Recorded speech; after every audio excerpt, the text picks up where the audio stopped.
Hello and welcome back to Good Game Nation, where we bring you all things TCG. My name is Preston. I'm here with Sam. Say hello. Hello, we're back for One Piece. Yeah, we're here. We had a really great week. Bandai blessed us with a live stream.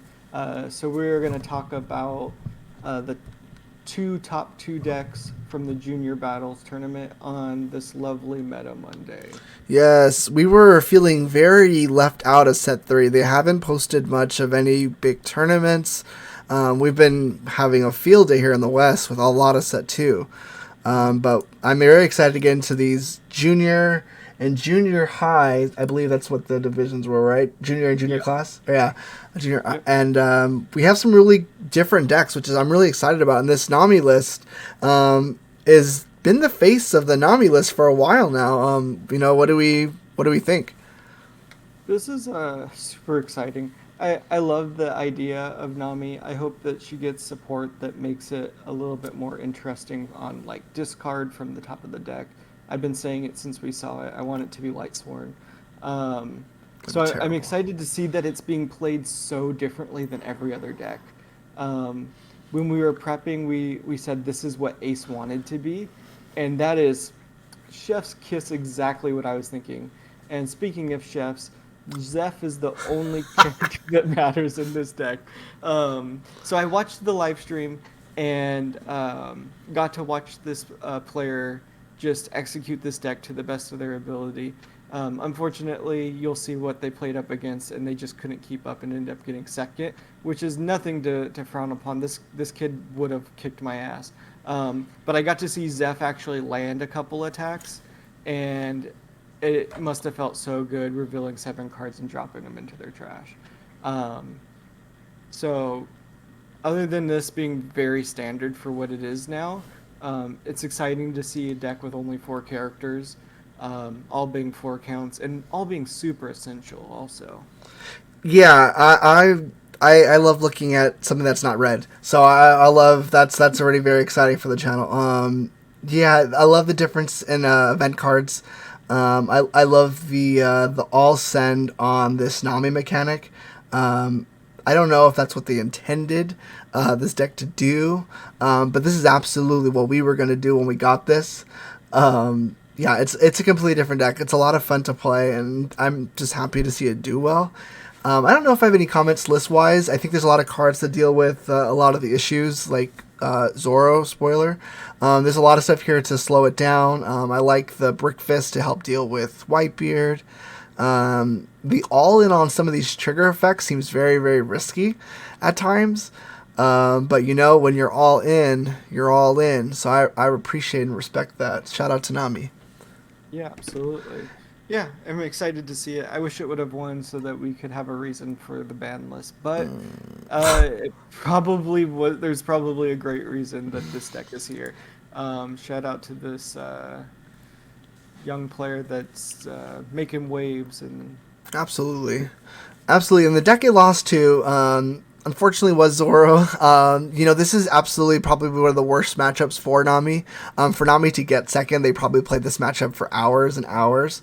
But this is a hard deck to go at, and we get to talk about Teach, which has been highlighted a lot in a lot of our covering, like a lot of the lists we had seen. But we finally get a chance to talk about it. oh man, does Teach put in work for this deck? Being able to have a card that draws and gains power during its attack is incredible. For no Dawn, like committed, is super cool. You do have to trash a 4K power or more to be able to pull off its full effect, but Zoro makes that possible. So what I saw the player doing was running ISOs into the opponent with Dons attached, and then running the Teach and getting the effect. So Mm-hmm. popping the ISO off the board, getting it out of there, and then being able to get a plus 1K and draw a card. Incredible thing that like I hadn't considered. Teach has barely fallen off my radar for most of this time. So I had to look it up when I was watching the match. I was like, what is that card? Because I completely forgot about it for this whole time. So I'm super excited that it's such a pivotal card in this deck. and it's such a nasty art too. It's so good. Yeah, it's kind of conniving. I love it. Teaches great. Yeah, it definitely wasn't popular in the beginning of this meta. Obviously, we had boat meta, and that's much more prevalent. You know, you just run those 4 drop 6K, hypothetically 8Ks into their face until they die. Hard to argue against it. But Teach gives you a lot of utility, especially in Zoro, where you're able to make things 4K very easy. You're playing Buggy and Dodon very easily. These are your searchers, and you're able to pop them just with attaching to Zoro. Yeah, you might not trade or whatever, but that's a draw, and Teach just got pumped. He's a 7K now. I've seen this in Whitebeard lists where they're just popping their own Marcos to draw a card and getting the on play effect and killing something. That's a play. So Teach has been hovering around this meta for a little bit now, and it's just another card that Red can just pull from this long list of cards that they could play. It could show up someday, and this tournament was Teach's day. Yeah, absolutely. We are seeing a rise in one cost events Mm-hmm. also.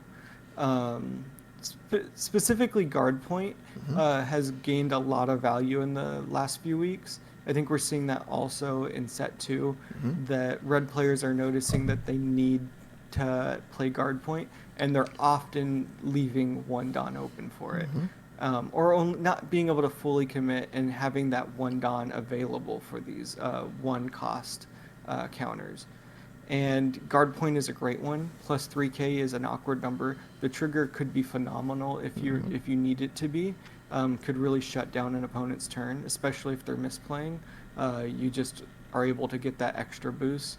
And then everyone's been playing Radical Beam, especially in like your 4 cost leaders, and it's just made its way into Zoro. Just Everything. because it's just good to have Mm-hmm. in the end game. A one cost 4K, yikes. Um, Yeah, it has, no drawbacks. Radical Beam is one of the better event cards so far printed, and it's easy to play after like Whitebeard. You know, a lot of lists play 2 to 4 Whitebeards. You have one Dawn open.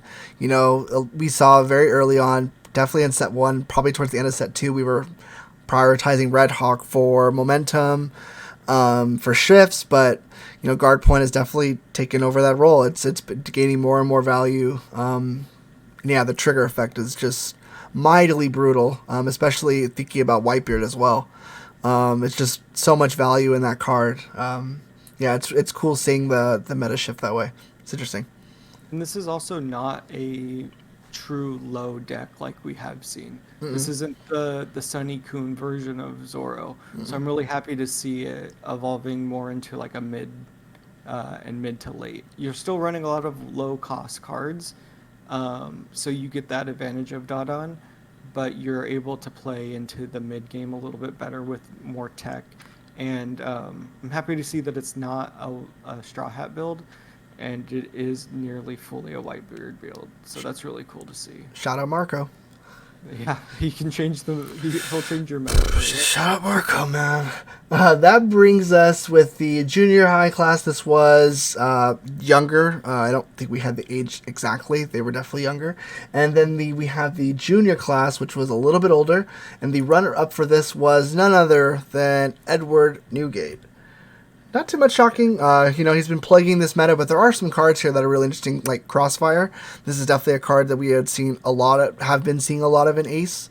And it's been higher in counts lately. I think we started at 2, but I've been seeing them at 4. So it's interesting to see it here in, I don't want to say mainstream, but the deck that wasn't playing it, it's popping up more and more in the red decks. I'm wondering, what do you think about Crossfire and this type of deck? It's it seems weird because they don't have any KO cards from what I can see. I mean, there's Marco, but that I don't think is something that you're considering when you're playing Crossfire. Um, but like I would expect to see like Jet Pistol or something.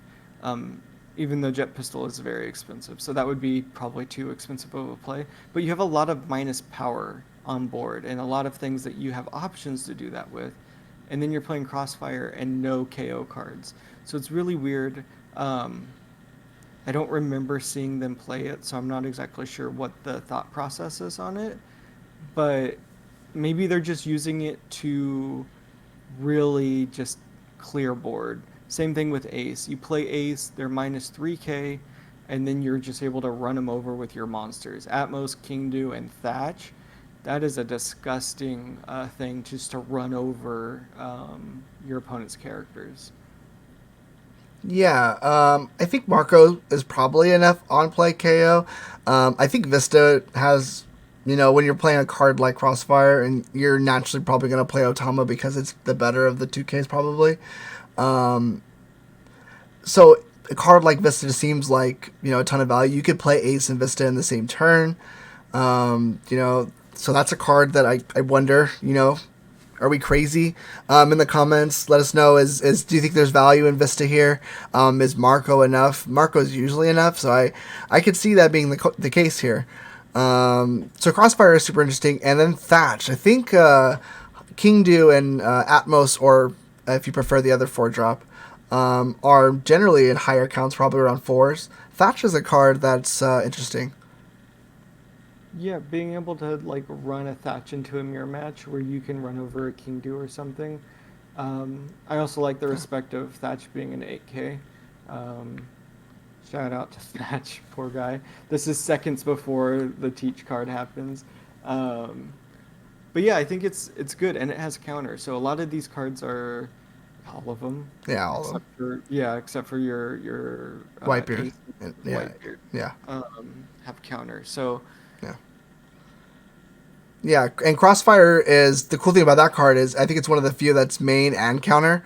So it could be an incredibly offensive card that you use to kill with Marco, or it's just a minus 4K. You could use it to get over blockers. I think there's, it's a lot of stuff to get over bigger cost cards. You think this would be the answer to the cards that would be, 12K or higher. But the deck that it lost to, believe it or not, was playing, Big Mom. All these cards to lower these big drops, it wasn't enough to deal with the Big Mom Pirates. yeah, and this deck looks so good. Um, I was just surprised how well it ran.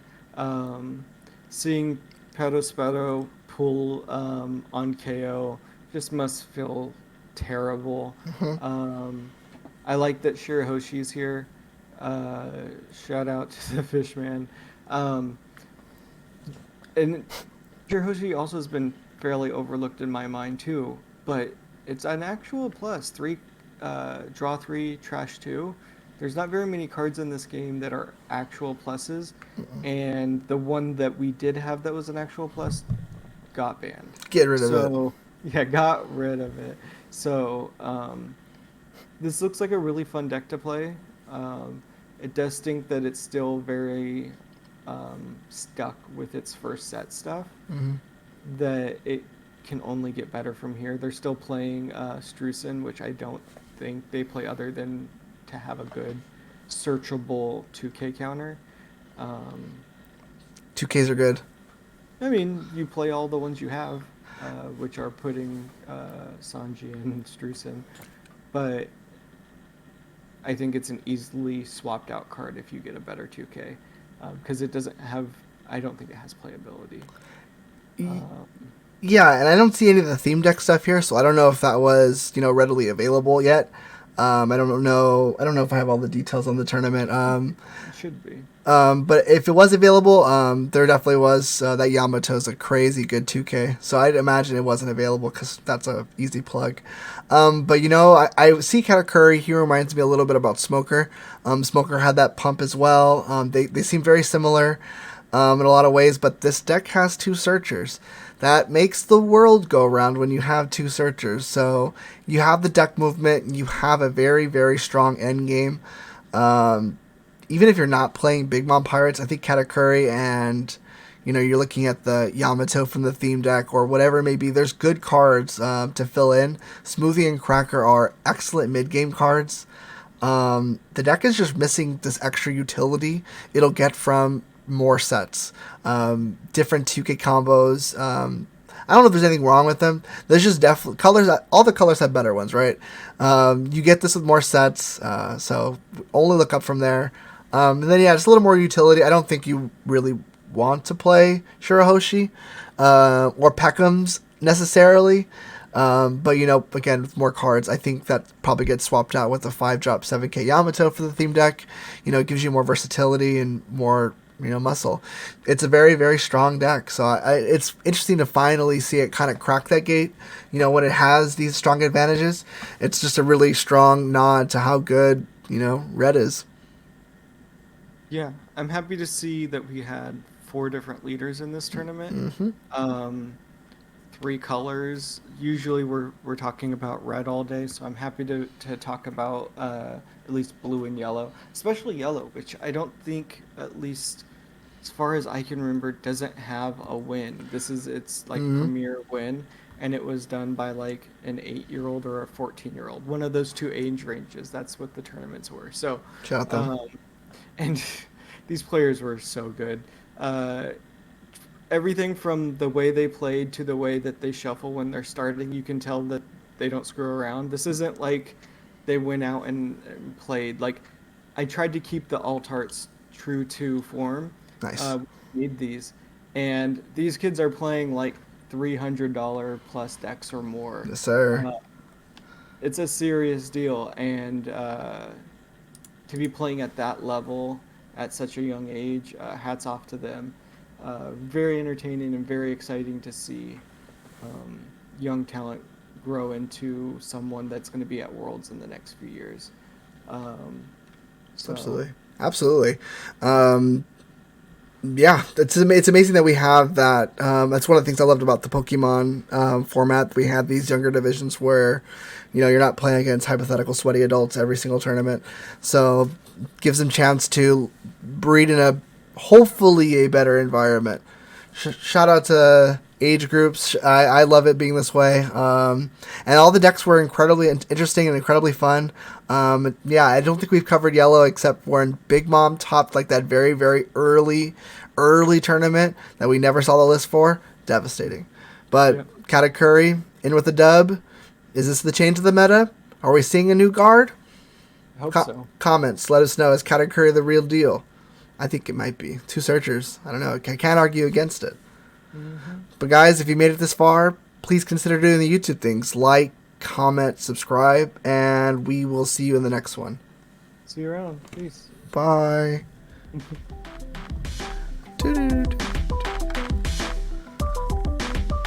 It's time to bring Magellan back.